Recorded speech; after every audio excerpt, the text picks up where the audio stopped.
be morally free to play with one's own psychopathology as a game. That's rather dangerous, putting it mildly.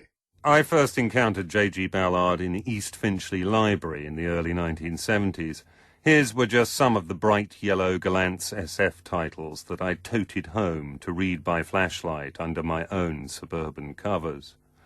It's hard to say how it was that I divined something different about his work at that impressionable age, but when I came to reread Ballard in my late teens and early 20s, I saw that he was one of the handful of English-language writers who dared to essay the bigger picture. There's something missing from the world that we all inhabit. And I think most people realise that the gods have died, we've lost our faith in the far future, and that we're living in a commodified world where everything has a price tag, a world filled with dreams that money can buy, but dreams that soon pall.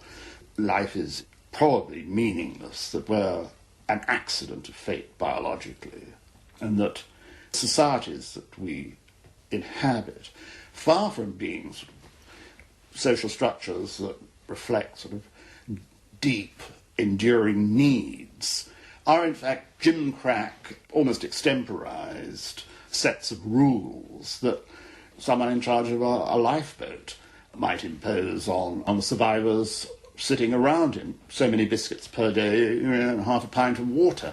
And that society is just a set of opportunistic conventions that we accept in order to facilitate ordinary life, just as we accept that we drive in this country on the left side of the road. And we all know that that doesn't reflect some sort of deep, pre-existing meaning within our lives.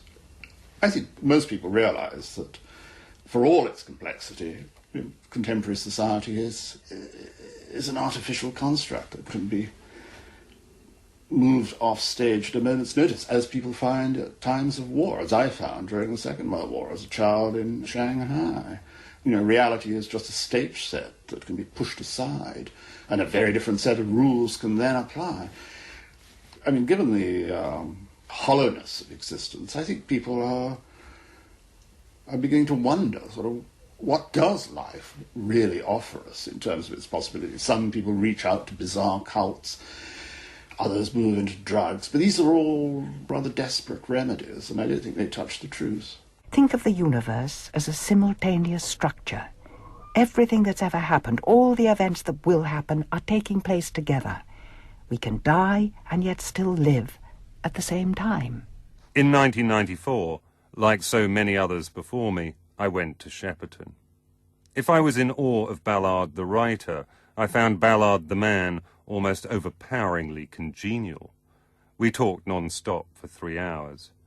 He had read and approved of my work, and although I ventured to suggest we might meet up again, he told me, gently, that the real commerce between us was at a textual level.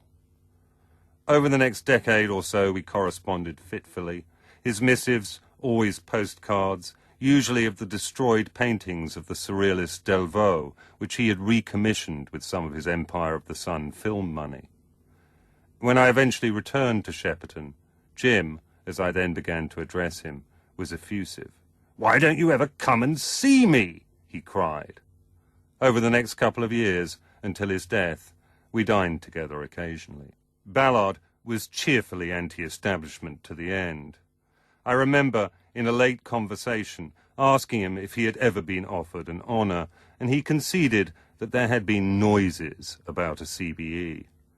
"I asked them," Jim said, "if I could style myself Commander Ballard, and when they said no, that was the end of it for me. Besides, what bloody empire?" It was his own imaginative empire that he was commander of.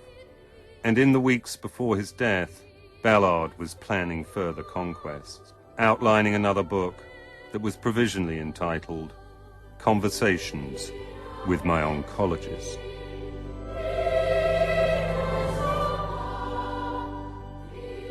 Penultimately, here's the earliest recording of Ballard we've found from a 1970 programme with the splendid title, Is an Elite Really Necessary? How cheery he sounds as a writer prematurely forecasting the death of the medium he has chosen to work in himself. But I would say that the novelist no longer leads, he follows. I mean, the environment is already absolutely overloaded with fiction.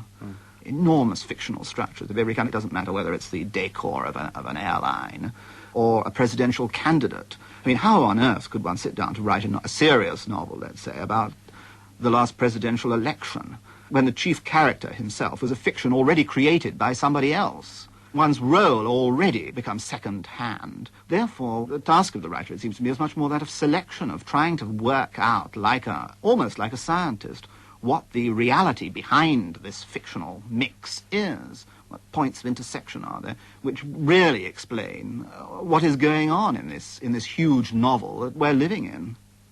Any writer worth his salt has got to look hard at these changes and be honest with himself. I mean, he's inherited this beautiful tool, the 19th century novel, if you like, capable of enormous sophistication and range and breadth of spirit and imagination and so on. But it may be as glorious and as out of date as the steam locomotive. The continents, no longer exist for this beast to cross.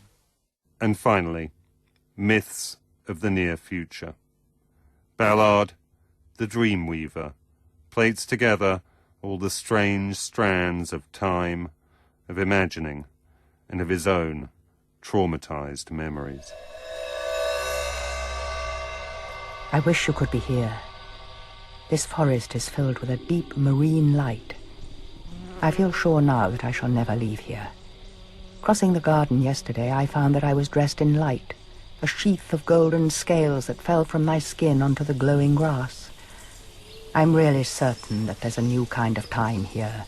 Every leaf and every flower, even the pen in my hand and these lines I'm writing to you, are surrounded by halos of themselves. I wish you were here. It's a world the surrealists might have invented. I keep thinking that I will meet you somewhere.